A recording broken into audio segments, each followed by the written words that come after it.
श्री राधे राधे।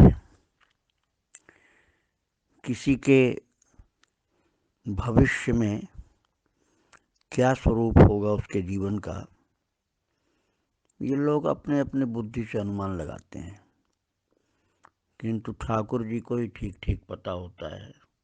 सच्चाई किसी को पता नहीं होती है। मैं जिन संत की चर्चा करने जा रहा हूँ उनका नाम था विष्णु स्वामी संप्रदाय में दीक्षित। नाम जो था ज्योति प्रकाश दास था, पर ब्रज में इस नाम को कोई नहीं जानता। वो प्रसिद्ध थे फूल चोर बाबा नाम से। इनका बंगाल में जन्म हुआ था। पढ़ने लिखने में बहुत ही तीव्र बुद्धि के थे। पढ़ाई लिखाई में इतने अच्छे थे कि लोग बचपन में यही कहते थे कि कोई ये वकील बनेंगे, बैरिस्टर बनेंगे, कोई कहता जज बनेंगे। अलग अलग अनुमान लोग लगाया करते थे, लेकिन किसको पता था कि ये बालक इतना तीव्र बुद्धि वाला आगे वृंदावन में जाकर के फूल चोर बाबा बनेगा। कोई तो फूल चोर बाबा कहता था, कोई फूल बाबा कहता था। किंतु जब राधा रानी की इनके ऊपर विशेष कृपा हुई, तब सखियां इनको फूल सखी कहती थी। ये सौभाग्य तो बहुत बाद में मिला। ये जब बंगाल में थे तभी इन्होंने दीक्षा प्राप्त कर ली थी। कलकत्ता में ही एक विष्णु स्वामी संप्रदाय के संत से इन्होंने दीक्षा प्राप्त कर ली थी।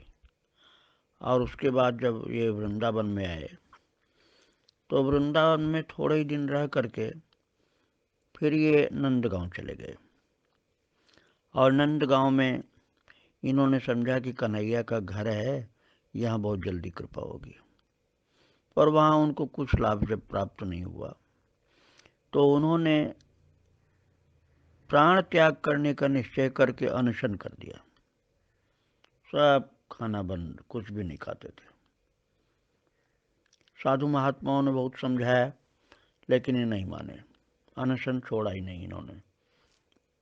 तो एक दिन रात में स्वप्न में बांके बिहारी का दर्शन हुआ और बांके बिहारी ने स्वप्न में कहा, मेरा दर्शन हठ से नहीं मिलता है, प्रेम से मिलता है।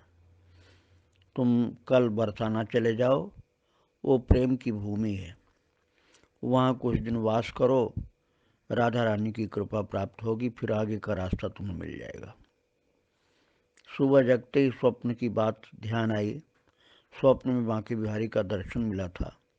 वे बरसाना चले गए और बरसाना में मुख्य द्वार पर ही थाल में प्रसाद लिए हुए वहाँ के पुजारी जी खड़े हुए मिले।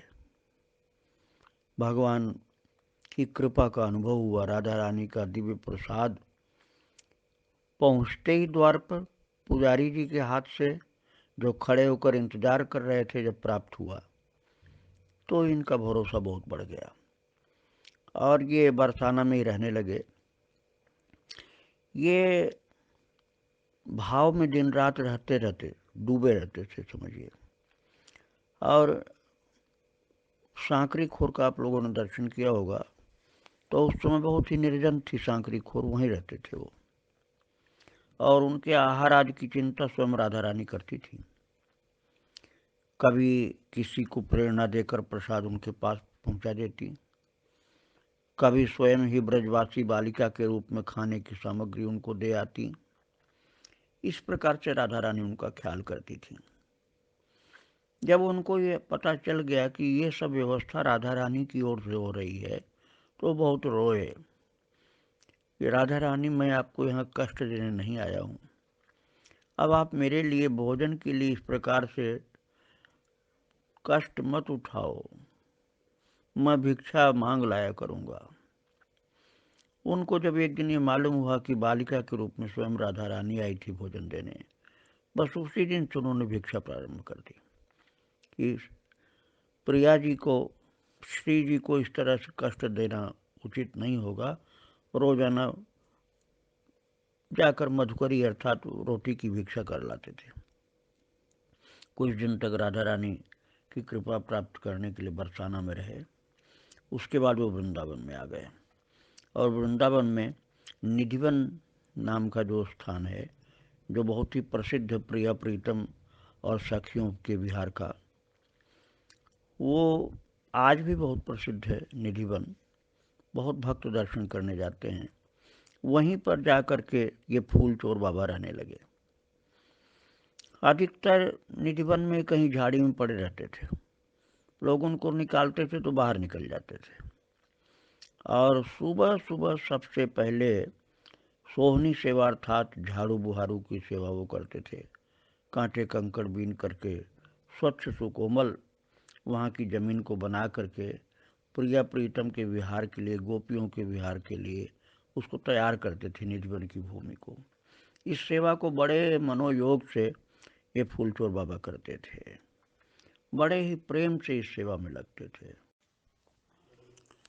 फूलचोर बाबा नाम इसलिए पड़ा था उनका कि वे, एक सेवा तो उनकी यही थी जो मैंने बताया भी कि निधिवन में सोहनी सेवा, जिसको आप झाड़ू वाली सेवा भी कह सकते हैं, वहाँ की ज़मीन का परिष्कार करना और सखियों के लिए सुंदर कांटा कुश और कंकड़ से विहीन अच्छी मृदुल ज़मीन तैयार करना। दूसरी सेवा उन्होंने जो ली थी, जिसके कारण यह नाम पड़ा था, वो ये था कि वो ये समझते थे कि संपूर्ण श्री वृंदावन धाम बांके बिहारी का है, तो बांके बिहारी के श्रृंगार के लिए जहाँ भी फूल मिल जाए वो सब उन्हीं का है, इसलिए किसी से पूछना नहीं। और वो फूल चुन करके अंधेरे में रात में ही मालियों के जगने से पहले वो ला करके कहीं भी फूल मिल जाए उसको बांके बिहारी के पास पहुंचाना। महाराज, आपसे लगभग 40 वर्ष पहले ही मैंने देखा था कि इतने बगीचे फूल के थे, न मालियों के थे और लोगों के थे। अब वो सब समय का परिवर्तन ऐसा है कि सब ज़मीनें बिक गई और सब जगह कोठियाँ खड़ी हो गई। मैंने ही देखा था। अब फूलचोर बाबा तो लगभग 100 साल से कुछ ज़्यादा पहले थे। उस समय तो वृंदावन में बहुत ही उद्यान थे। उनमें से बहुत से उद्यान सेठों के भी थे। सेठों की कोठियों बगीचों में जहाँ भी फूल दिखलाई पड़े वहाँ घुस जाते थे। कहीं कहीं तो वो नाली में घुस करके चले जाते थे। गेट बंद है, गेट के बगल में नाली है, नाली के अंदर से फूल चोर बाबा चले जाते थे और फूल तोड़ लाते थे। कहीं पर ऐसा था कि लोग उठे उसके पहले तोड़ लाते थे। और महाराज, इसके लिए उनको कोई संकोच नहीं होता था, न ही इसको वो गलत मानते थे। वो कहते थे कि भगवान की तो बगीचे हैं, इसमें गलत क्या है, और मैं कौन सा बेचने जा रहा हूँ, मैं ठाकुर जी को तो चढ़ाने जा रहा हूँ। इसके लिए उनको कभी कभी गाली सुननी पड़ती थी, कभी कभी मार भी खानी पड़ती थी। एक बार की घटना है कि उनको लोगों ने पीटा और सब फूल गिर गए वहीं। और बाद में मंदिर में जब खाली हाथ गए तो बांके बिहारी के मंदिर के अंदर देहली के पास में वही फूल उनको गिरे मिले जो लोगों की पिटाई खाने पर उनके हाथ से फूल वहाँ गिर गए थे रास्ते में, वो मंदिर में मिले उनको। इससे उनका उत्साह बढ़ गया और विश्वास बढ़ गया। वो समझ गए कि फूल सब कन्हैया बांके बिहारी स्वीकार करते हैं। एक बार तो उन्हें हवालात में भी बंद होना पड़ा था और वो शहर से हवालात में भी बंद हो गए, लेकिन फूल की चोरी उन्होंने नहीं बंद की, क्योंकि वो समझते थे कि ये चोरी नहीं है, ये भगवान के लिए ये मेरी सेवा है। और भैया, एक सिद्धांत भी है, मन निमित्तम कृतम पापम तद्धर्मम इति कथ्यते। भगवान के वचन है कि केवल मेरे लिए की गई सेवा में यदि पाप भी हो जाए तो धर्म ही माना जाएगा, क्योंकि वो निष्काम होता है, निस्वार्थ होता है व्यक्ति, उसमें उसका कोई स्वार्थ अहंकार नहीं होता है। तो यही बात थी फूलचोर बाबा के जीवन में, जो फूल वाली सेवा करते थे। वो किसी भी बगीचे से फूलों की चोरी करके लाते और कभी माला बनाकर, कभी ऐसे ही भगवान बांके बिहारी को अर्पित करते थे। और शुभ कार्य अशुभ कार्य में हृदय अपना स्वीकार कर लेता है, जैसा यदि उसमें कोई कपट नहीं है, यदि कोई स्वार्थ नहीं है, तो अपने आप अंतरात्मा बता देती है। ऐसे इनकी अंतरात्मा ये बताती थी कि तुम गलत नहीं कर रहे हो। सच्चाई थी, कोई भी झूठ नहीं था।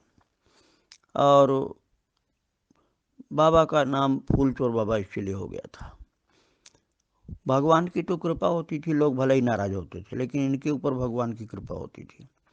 और इससे धीरे धीरे इतनी कृपा हुई इस सेवा से कि निधिवन में श्री प्रिया प्रीतम की कृपा इनके ऊपर होने लगी, गोपियों की कृपा होने लगी।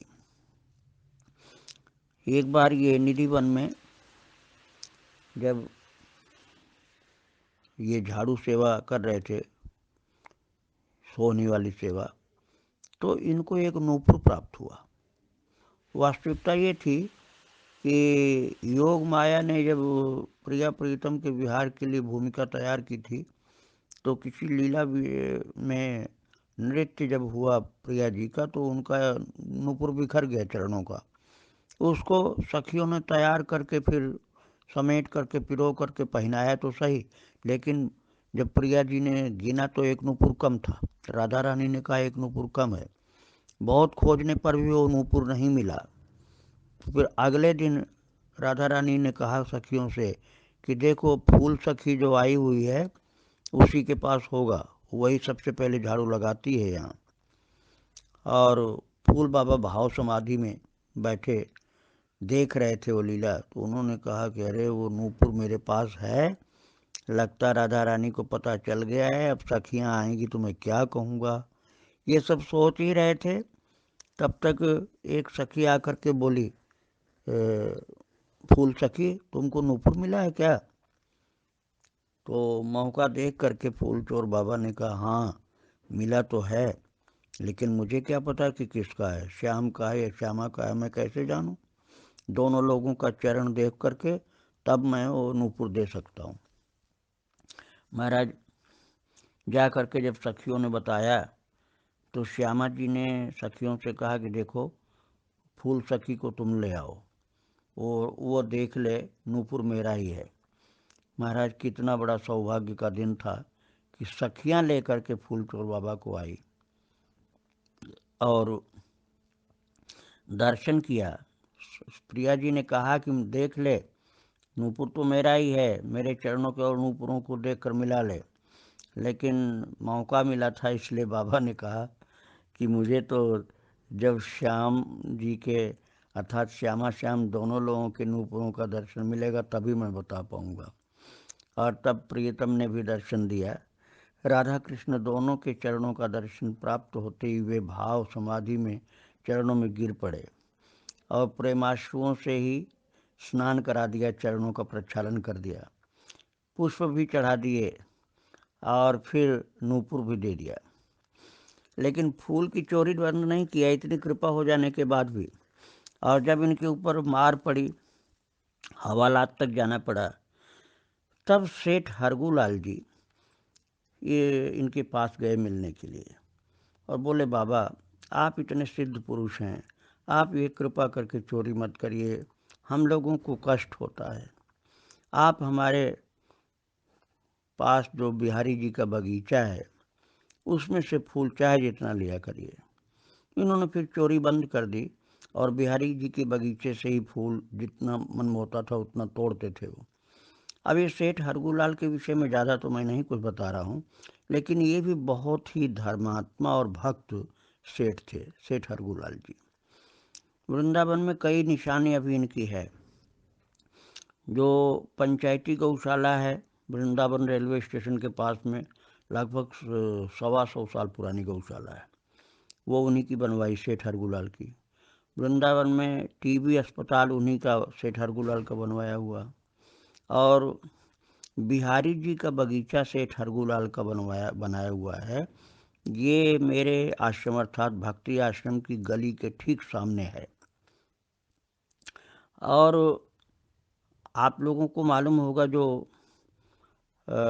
हरियाली तीज में झूला बांके बिहारी का लगता है, सोने का बना हुआ विशाल झूला जो कई करोड़ रुपए का होगा, वो सेठ हरगूलाल ने ही बनवाया था। और हिमालय पर से जा कर के उसकी लकड़ी लाई जाती थी, बम्बई से सोना लाया जाता था, बड़ी मेहनत के वो बड़े पैसा लगकर बना था। तो सेठ हरगुलाल के एक मुनीम थे, ओंकार मुनीम, बहुत ही भक्त आदमी थे। हरगुलाल जी तो बहुत भक्त थे ही, बहुत प्रसिद्ध भगवत भक्त थे। बड़ा सेवा भाव था, वृंदावन में बड़ी बड़ी सेवाएं उन्होंने की। तो उनके मुनीम जो ओंकार मुनीम थे, उन्हीं से मैंने, बांके बिहारी के जो मुनीम थे कह लीजिए, या हरगुलाल सेठ के मुनीम थे ओंकार मुनीम, उन्हीं से मैंने भक्ति आश्रम के लिए ज़मीन लिया था 30 नवंबर सन 98 को। ये भी इनकी भी बहुत बड़ी कथा है। ये दिल्ली से बहुत गरीबी में यहाँ आए थे। बांके बिहारी का दर्शन करने के बाद ये ओंकार मुनि और उनकी पत्नी, ये दोनों लोग हाथ जोड़े खड़े थे, और ओंकार मुनीम रो रो करके बांके बिहारी से कह रहे थे कि मेरे पास दिल्ली जाने का, वापस जाने का पैसा अब नहीं है जेब में, मैं आ तो गया हूँ, अब बांके बिहारी आप जानो मुझे कैसे रहना है। उसी समय इनके कंधे पर कोई हाथ रखा, और तब उन्होंने देखा पीछे सेठ हरगुलाल खड़े हैं, और हरगुलाल ने कहा, मुनीमी का काम करोगे, नौकरी मुनीमी की करोगे?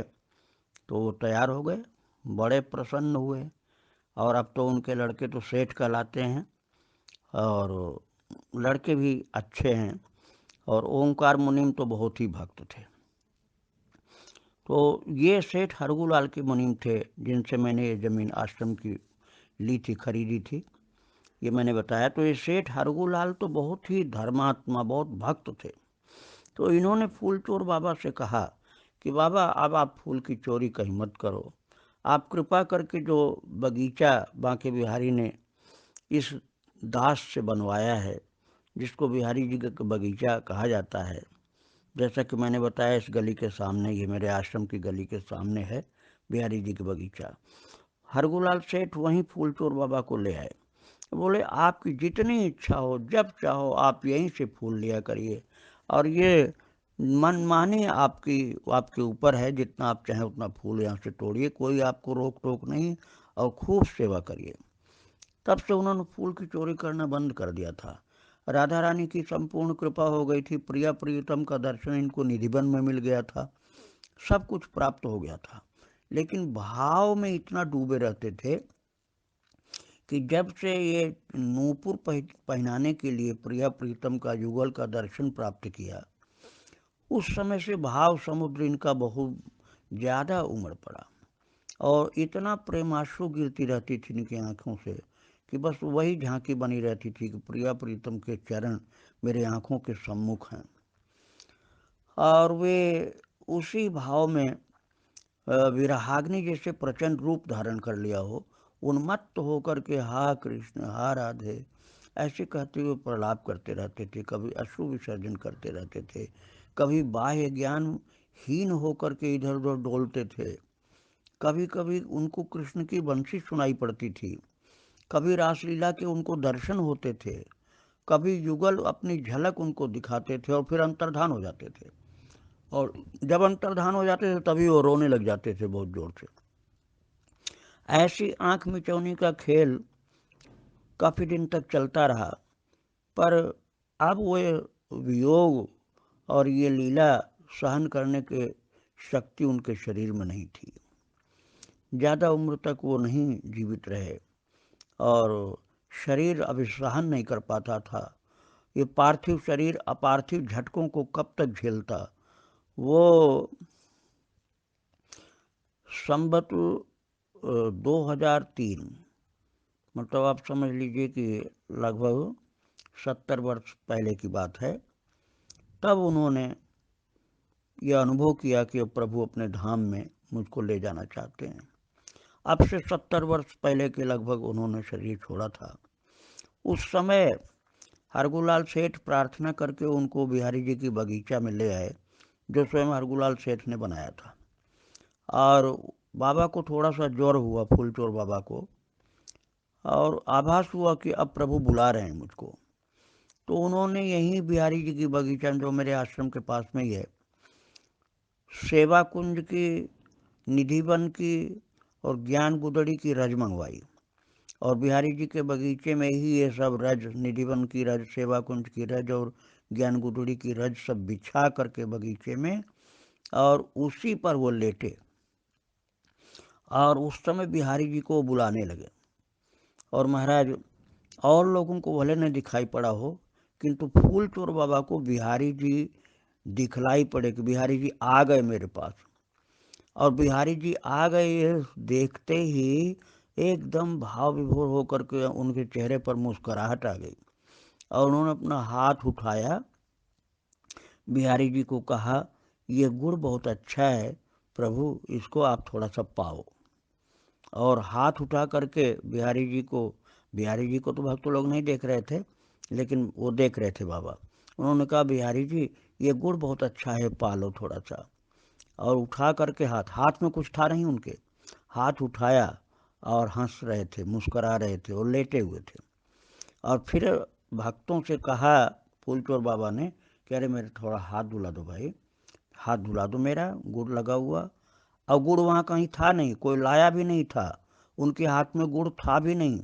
लेकिन उनकी आज्ञा से जब हाथ धुलाने के लिए पानी लोग ले आए, तब लोगों ने देखा कि उनके हाथ में गुड़ लगा हुआ है। और ये देख करके सब अवाक रह गए कि गुड़ तो यहाँ कहीं भी नहीं था। अब फूलचोर बाबा के हाथ में गुड़ कहाँ से आ गया? तो इसका मतलब बिहारी जी ने गुड़ खाया, और वो प्रमाण देने के लिए इनके हाथ में गुड़ गीला गीला अब भी लगा हुआ है, जैसे बिहारी जी उनको ले जाने की जल्दी कर रहे हों। और वह हाथ धोकर तुरंत जाना चाहते हो, हाथ धोकर तुरंत वो रजसैया पर फिर से लेट गए। और महामंत्र का कीर्तन प्रारंभ हुआ। बिहारी जी का चरणामृत उनके मुख में दिया गया। बिहारी जी अपने साथ लेने के लिए जैसे ललक रहे थे एकदम कि अब इस भक्त को ले चलूं। और भक्तों ने दर्शन किया कि वो अचानक उनकी आंखें प्रेम से भर गई, मुख जो मुस्कुराहट से भर गया। और अपने वो पार्थिव शरीर को छोड़ करके नित्य सिद्ध देह से जा करके बांके बिहारी जी की लीला में प्रवेश कर गए। कहाँ तो फूलों की चोरी के लिए कारागार तक में उनको जाना पड़ा था, हवालात में बंद किया गया था, सब प्रकार से मारे पीटे भी गए थे। और कहाँ परिणाम ये मिला कि सारे बंधनों से मुक्त होकर के इस सेवा का फल, ये सुफल प्राप्त हुआ बाबा को कि भगवत धाम की प्राप्ति हुई।